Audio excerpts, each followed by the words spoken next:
and welcome to Wrestling in Mom's Basement. This is our Unforgiven 2003 retro review show. I, of course, am Patrick Young.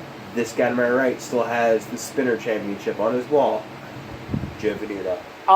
Unforgiven 2003 took place on September 21st, 2003 from the Giant Center in Hershey, Pennsylvania. The attendance 10,347. I think it's the only pay-per-view I can think of in Hershey. Yes. Because I think they really only get house shows, and I think Raw's a big deal. Yeah. If they get it. House shows aren't big deal. Commentators, Jim Wilson and Jerry Lawler. It's an overall exclusive pay-per-view based around the idea. I'll find it in the if you watch back in September 2003 rule. It's based around the idea of finding the least interesting story possible.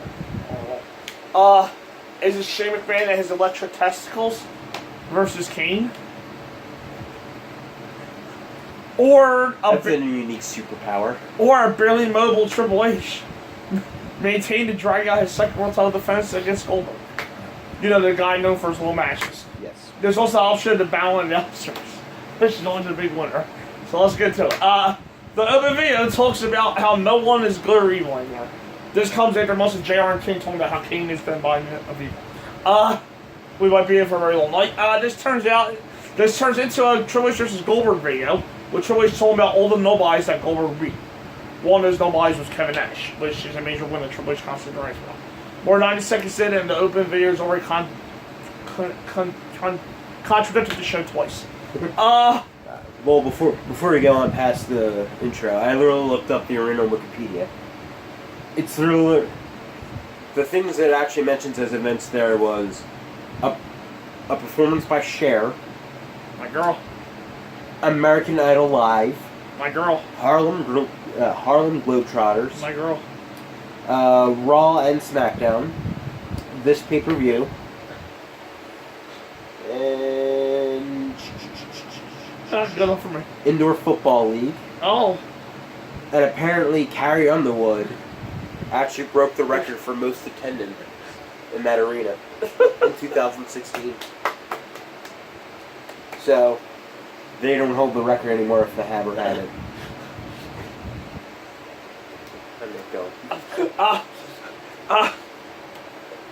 We can face on with the tag team titles. Wild Resistance and Rob Conway versus Dudley Blues. Wild Resistance is defending, and this is a handicap tables match where every member has to go for the win. The title and handicap stipulations were both added on Heat. Because why would we need to know important stuff like that? For some reason, Lillian introduces the team as Bubba Ray Dudley and Devon Dudley instead of their collective names. Bubba Ray and Devon Dudley. As usual, tags are required in a tables match. So why? We don't know. So is Devon pretty slowly on the start. Although I think they eventually throw out that rule anyway. Yeah, they do. Devon's taken in the corner where Conway stops away. Only to get taken down for a leg drop. Bubba comes in and ties Conway in a true low for some more chops to the chest. The announcer's reaction, a discussion on the French loving Jerry Lewis. Cole was a couple. King was a couple years early, thinking he was with Cole and JBL. The double flapjack plus Conway on the floor, but it's too early for tables. Must be the pay-per-view time scale. Conway gets a cheap shot from the apron, and the champs are taking over again. The USA champs begin. As Conway grabs a sleeper, Conway back down. Thankfully, both bracing out with belly to back suplex. Allowing the tackle to Devon. The reverse should be points Conway. Now it's table time. The champs are smart enough, though, to let the table be set before jumping to Dudley's though. And it's Devon being thrown through first. Bubba reverses suplex and post grinding through, but it's jumped by Conway. Devon's back up, and then Dudley throw Conway over the top from the table with his head, smacking on the edge, Spike. That's right on a spot you need to recreate. No. Dupree has the French fly broken over his head, and the 3D gives Dudley's the title back. Yeah. For me, it's the best La Resistance match I've ever seen. There you go. On the other hand, it's literally the only good match from La Resistance I've ever seen. And by the standards of the table match, it's not really all that great. It's probably more like you'll forget about it in the five minutes after it happened. But for what it was at the very least entertaining. It wasn't necessarily the cleanest and smoothest match, but it was fine for what it was, and I didn't regret it. This is the logical way to go, and hopefully the end of a really boring feud. Yes. It's a good choice for an opener as well, with the fans loving the table stuff and the gold Americans getting the title back from the evil Frenchmen. Not the most. Well, I think it was around time of like freedom fries and freedom toast, and instead of French fries and French toast, it was because the French weren't supporting us. And the war, yeah. Not the most interesting story in the world, but it's the right way to end the feud. Yeah. I gave it C-. C-. We did a music video dedicated to Scott Steiner versus Tess. This sort is going for the better part of ever. We're literally the highlights of the video package were Stacy showing off her assets. With Stacy Keebler being traded back and forth between them several times. Basically, Tess wants Stacy to make him money, and Steiner, well... Strangely, women's storylines haven't gotten any better. And Steiner was, well, Stacy. Tonight is another match to determine who gets Stacy's services. Why this story's going since the spring isn't cleared, but hopefully it ends here. I mean, it won't, but it will be nice. Tess versus Scott Steiner. If Tess can beat Steiner, he gets Scott's services as well. Stacy gets her own entrance. Okay, so it's not as sexist as once thought. No. Stacy gets her own entrance, which certainly makes her seem free in the first place. Yeah. I love that a good chunk of Tess's Titantron video is Stacy looking disgusted at him. Yeah, I didn't notice that too. That was funny. I'm assuming he improved on the content, and that's the best he could get. Stacy gets Steiner a hug to start, and Tess gets in a few cheap shots to take over. The clothesline to push up elbows sends Tess outside, where Stacy slaps him for good measure. Back in, Tess grabs a full Nelson Slaver too, followed by some push-ups of his own. We hit the sleeper on Steiner until he suplexes and diving techs for a breather. Steiner almost drops him on a tire bomb attempt, while a low blow cuts Steiner off. Stacy shoves the boots off the ropes and stabs Tess the spurt across the rope for a close two. With that not working, Stacy pops up an apron and hikes up her skirt to distract Tess. I mean, it might be more effective if she wants to show it to the crowd, but close enough. Yeah. It doesn't work. I enjoyed the view. Right. It doesn't work anyways. Tess kicks out of a roll-up and boosts Steiner in the face for 2 more. With that not working, Tess pulls off a turnbuckle pass and he grabs a chair where Stacy takes it away. She hits Steiner by mistake though. Well, and sent up the big boot to give Tess the pick.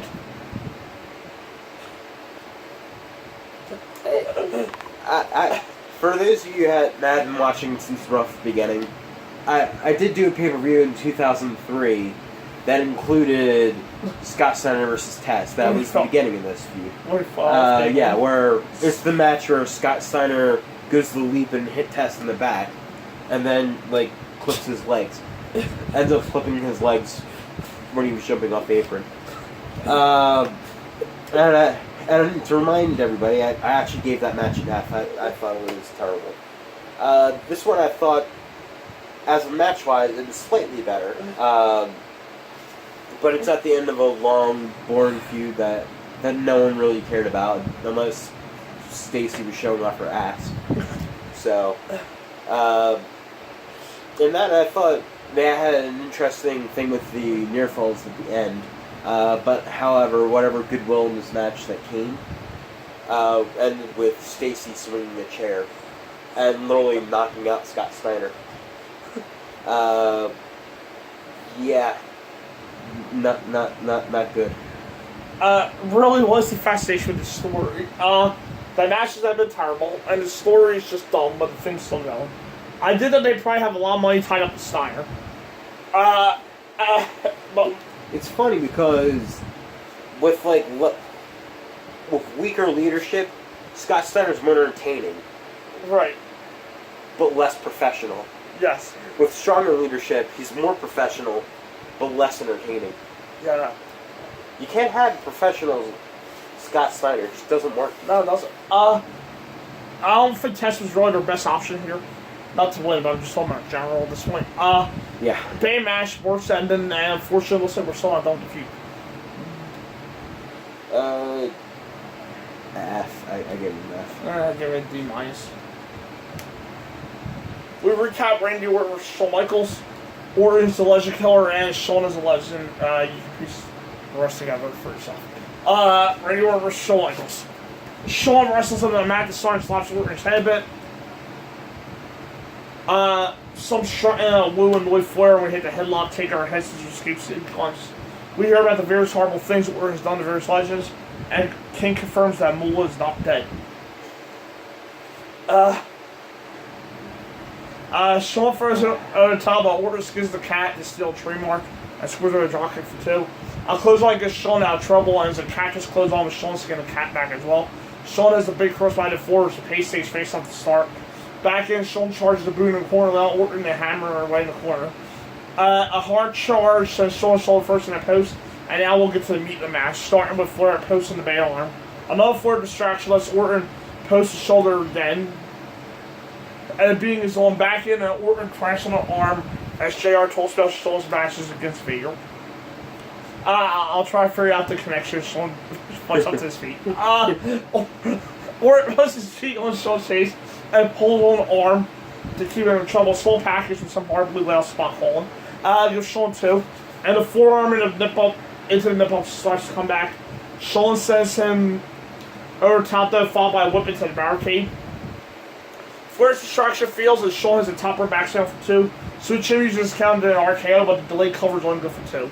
Orton's high cross body takes too long and only hits the mat, meaning Flair, who is drenched in sweat, by the way, has to feel like interfering again. He was. Shawn drops the timer bell over 2, and now Sweet Chin Music connects. Only that Flair put the foot on the ropes. The referee waves up the pin and the distraction. Flair slips Orton some brace knuckles. A knockout punch later, and Orton gets the upset pin. It was like knockout punches. Yeah. He took like Shane McMahon punches with the brass knucks. For me, I thought this was definitely my match of the night. I thought it was a very strong match. I guess my negative for it would be, I think I was waiting for it to go a little further. And maybe this is just me expecting more out of Randy Orton when he was essentially at this point a rookie. Mm-hmm. He was, what, a year on the main roster at this point? So maybe it's just my own bias, but I was expecting more. I was expecting a little bit more from it. However, this was the strongest match in there for me. Yeah, it was the match for me too.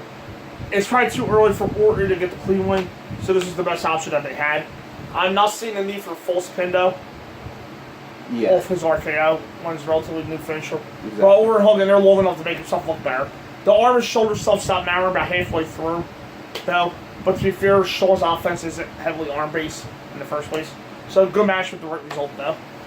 I ended up giving it a B. It'd be nice. Chris Jericho recruits La Resistance in his crusade against Steve Austin. Up next, Gil Kim and Molly Holly versus Trish Stratus and Lita. Gil and Molly are jealous of Trish, so they beat her up several times due to a variety of bad partners. Lita returned to Raw, and over a year on the shelf, and here we are, King during Trish's entrance. Her, me, whipped cream, handcuffs, and questions. Seriously, Jerry, she's a little too old for you. So, I have several questions, starting with, I hate to say now, but can we please get past this nonsense? I'm actually going to say she's about 10 years too old for you at this point. The Village jumped on a strap at Trish and Lee to fight them off and hit Cyro baseball slides. Lee arm drags Gil's, we sell down, followed by a suplex into a nipple. Trish's top rope edge press lets her hammer wide, and Molly won't tie Gil. Gil sends Trish outside down, and Trish comes up holding her back. Molly cranks on Modify, drags sleeper before Gil grabs on the room. Something like a slice bread number 2 gets Trish out of the hole. Molly breaks up a hot tag attempt by pulling Lee off the apron. I love that spot. With the referee keeping Lee out, a camel clutch Boston Crab combination works her Trish back even more. Lee has a busted lip, so Lawler wants to go check on her, citing his oral surgery skills. And I'm pretty sure he has a tool for that job.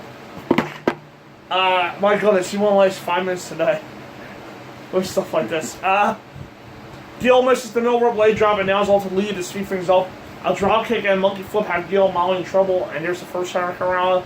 Gil goes cow bomb, and Trish Hurricane Corral is violently set out Lee's moonsault for a kick. I thought this was a pretty good match. For some reason, the crowd wasn't all that into it. I don't know why. Maybe it's something where I think if it happened later, like almost in current day with these four women, you'd probably get a much different reaction. Mm-hmm. Because I thought this match was very strong. I really liked all of essentially all the offense that happened in this match. Yeah. That I know that's not a good description, but it's one of the smoother women's matches I've seen. Exactly. Yeah, there wasn't no mistakes from anybody. Mm-hmm. Yeah, it was a good match here, and a nice way to get Leah back into the swing of things. They started a tag for one here, and as a result, this match was one of the better women's matches I've probably seen in a long time.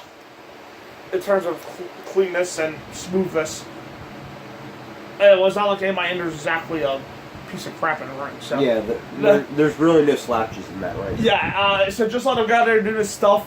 They can do well, and I'm pretty sure that these four at this point are capable of putting together something much more complicated too. Yes. But well, they did this one off, and hopefully that's the time things. And I think Gail's only at the very most 6 months on the roster. I think it was like May to September, so I think it's like 4 months. Yeah. Yeah. I ended up giving this match a C+. C+.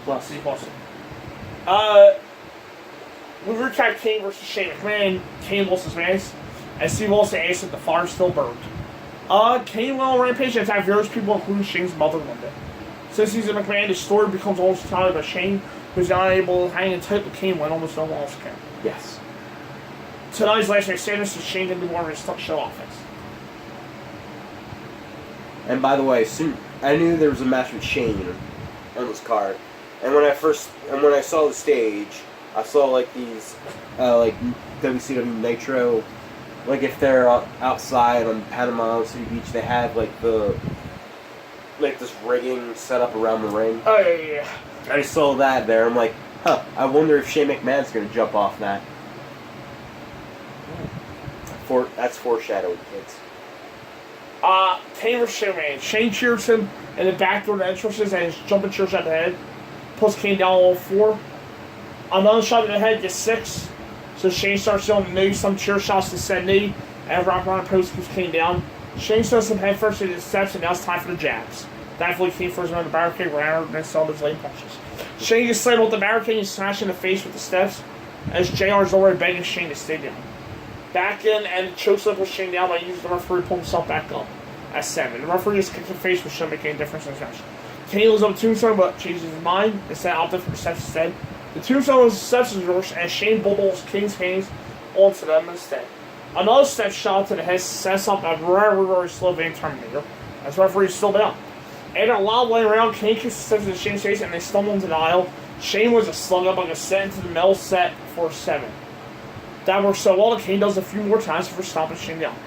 Kane sends him headfirst to the announce table and then turns the table into Shane for no count issue. A shot to the head with a boom counter drops Kane, but Shane pulls him back onto the stage. Shane little blows him, grabs the DT, which counter against shows doesn't make any contact.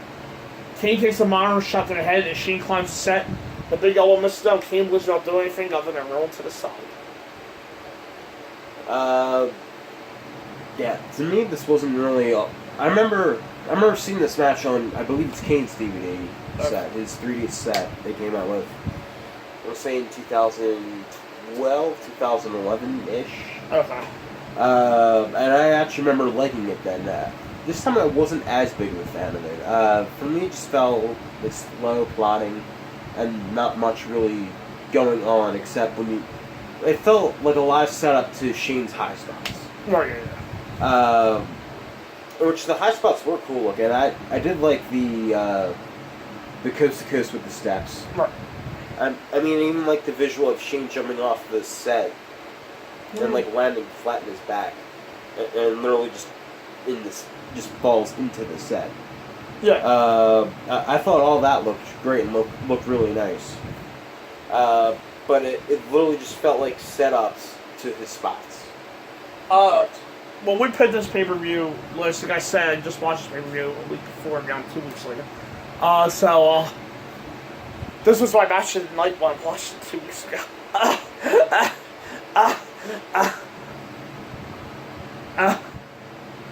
This was as exciting as laying around between step shots to the head. What's going to be? Yeah. Shane looks like more of a monster than Kane, who came off as someone who had to get lucky to beat a mountain wrestler in nearly 20 minutes. Sure, Shane's dive looked cool, but we really wasted that much every time to set up. And all this was Kane being evil and insane for this. Which, by the way, I know a lot of people hated Kane stuff like the Masons, but that actually rejuvenated Kane's character, in my opinion. Him taking off the Masons, the way they were booking him. But why did you have to give him the seek away to Shane? Right. As has been the case for weeks now, the focus is all over the place and completely misguided. I gave this match a C-. D. Shane gets taken out on the stretcher and gets the same elevation. Jericho blames Austin for what just happened. Austin tells him to take his best shot, but Jericho says there's more than one way to make him cry. JR and King told him how amazing the elbow was, as was the case at the end of the match. King is just a detail. Eric Continental, Chris Jericho versus Robert Van Dam versus Christian. Christian is defended. Van Dam gets told to start, so he flips over back to his double dropkick. Both Canadians started to form Rob moonsaults on them. Backhand Rob monkey flips the chain for two, followed by the cartwheel moonsault on Jericho. Roll Thundersburg on Christian blocks Van Dam's pose. The Canadians double team some more, with Christian holding Rob for Jericho's right hands. Jericho misses a charge and is kicked in the chest and roll and no kick to Christian. Rob takes a bit too long on the champ down and gets Enziguri down. A double DDT really gets Rob out of trouble though, as there's a flip dive that forces Christian is out again. Back then, Jericho chokes Rob as JR sounds incredibly bored. We hit the chin lock, so the announcers can tell about Shane being taken to the medical facility for a fear of grave injury. The walls of Jericho go on Rob with Jericho screaming about Austin as he cranks the hold. Christian finally runs in for a save, and it's time for a Canadian roll. They head outside Christian and set new starts in his steps, followed by top row back over to Joel for two. With Rob being shoved on top, Jericho superplexes Christian for a double knockdown. Rob comes out giving a high cross on Jericho, and Christian dives on the Jericho by mistake. Christian's pulling on top of his fellow villain for a 5-star to both, and Gulf and crash. They all head down to the corner for a Tower Doom, and big reaction as everyone's down again. Jericho gets sent outside against the Christian grabs the belt and gets kicked down. That's not a problem, though, he uses it to block the 5-star and I mean, this match just didn't really have anything going on during it. I remember one cool looking spot, which was the electric chair powerbomb. Right, yeah. I thought that was pretty cool looking. I've actually never seen that spot before. But other than that, it just felt like long and dull, and which is insanely disappointing for those three guys. How are you bored during a Rob Van Dam match? Right, yeah. I mean, maybe he gets killed during the match, but he's going to sell the crap out of just about everything. But even that didn't help this match. Yeah. And then you just add Jericho and Christian, who a lot of people actually consider some of the strongest workers ever. Right. Just insanely disappointing to me. Yeah. One of the problems I thought it was way longer than it needed to be. Oh, yeah. And I felt like an extended version of most triple threat matches. And there wasn't much of a story to the match, and while there were some nice near falls, it felt like something that could have been on any given episode of Raw. Then again, most of this pay-per-view will fit that same description. So it's not the biggest issue. I ended up giving this match a D. C-. Triple H compares Goldberg to a knight who slayed everyone in fantasy land, but then came to heal the real world. Or then came to the real world to heal. Okay. He came to the real world and got beat up. He believes in himself and non-Goldberg somehow the 60 minutes. We recount the battle of the announcers. Coach turned heel because people didn't respect him for filling for JR. So of course we're having a time match for a role announcer job.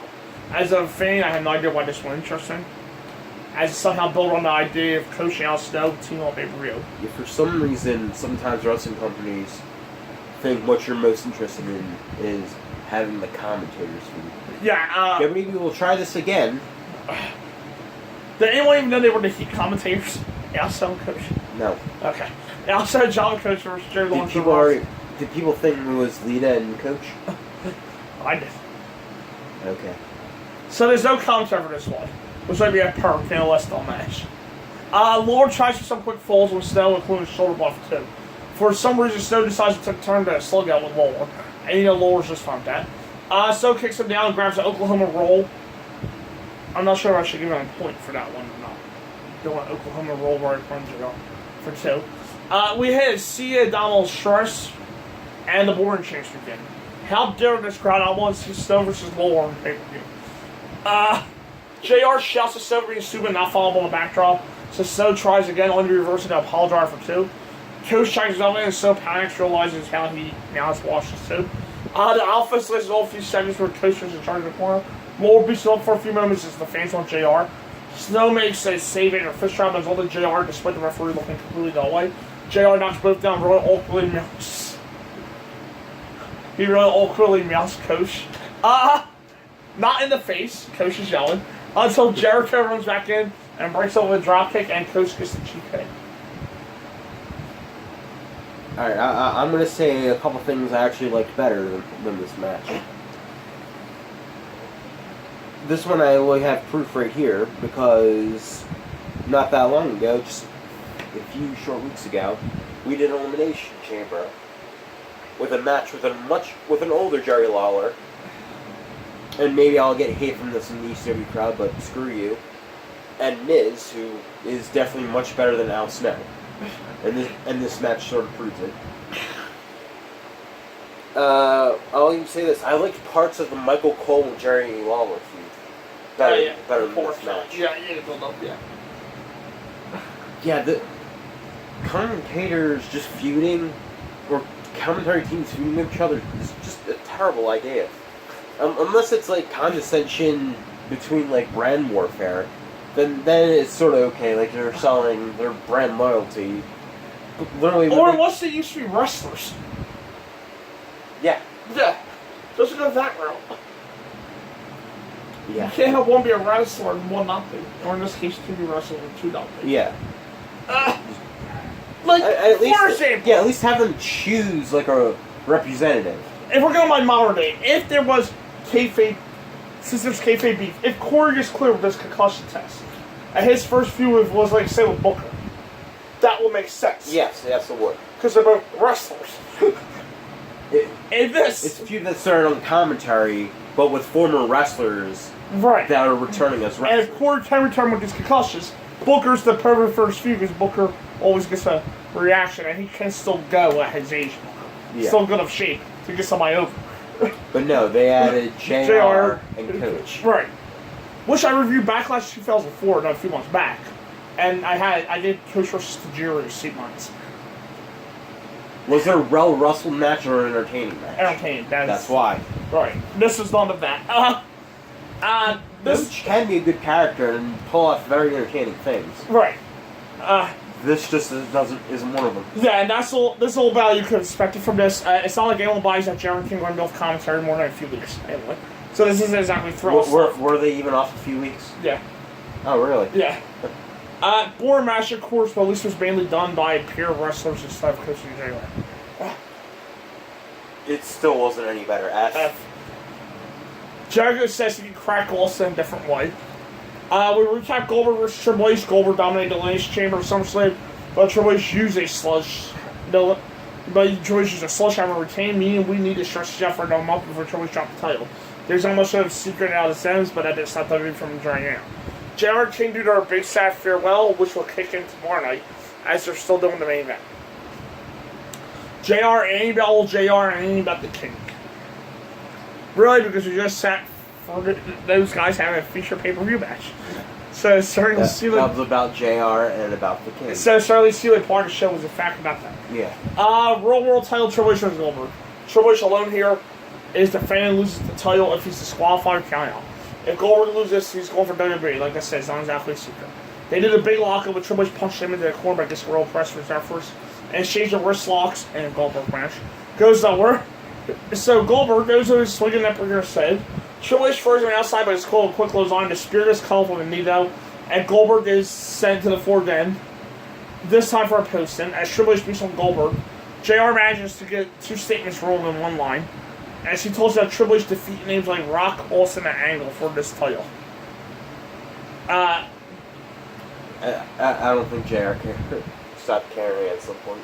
Just like last month at SummerSlam, this is a different title lineage, and this time Triple H never beat Austin or Angle for a world title. It doesn't even have the WCW lineage, does it? No. I mean, at that point. Right. So I think they would eventually bring it back, but not at this point. yeah, come on, I know you just jobbed the coach. But most your dream position, like get your facts straight. Goldberg's leg is right around Pose, results in a figure four, that's a turnover, and Goldberg kicks him in the chest, followed by a power slam for two. They head outside, Triple H going to the steps to draw some blood. The referee is bumped, we're probably just waiting for Evolution here. Goldberg's getting a little too much offense. It's getting a little too much offense though. So Triple H comes on with DDT. The pegger is counter backdrop to the floor, but Triple H comes out with a sledgehammer with their face. Spear hits 22 seconds later, and the jackhammer gives Goldberg the title. This match is way too long for a Goldberg match. Mm-hmm. It's set up way too much as a normal one-on-one match, not between two powerhouse, not between a powerhouse and somebody else. Yeah. Definitely not for Goldberg. Goldberg in WCW couldn't go 5 minutes. He had matches that went 10, but essentially he would end up getting a lot more offense than he would in this match. Right. For some reason, Triple H controlled the match, and then at the very end, Goldberg came back, hit the spear and jackhammer, and won. Yeah. I mean, at this point, I'll give them one thing they got correctly. Goldberg should have won the WWE Championship. Probably back in Elimination Chamber. Right. Yes. However, he finally got the belt, and yeah, it's pretty much really the one positive I can walk away saying. Yeah. In the next video, I'll give my review. Our greatest search match, greatest pay per view, and then see what we get next pick. Say that.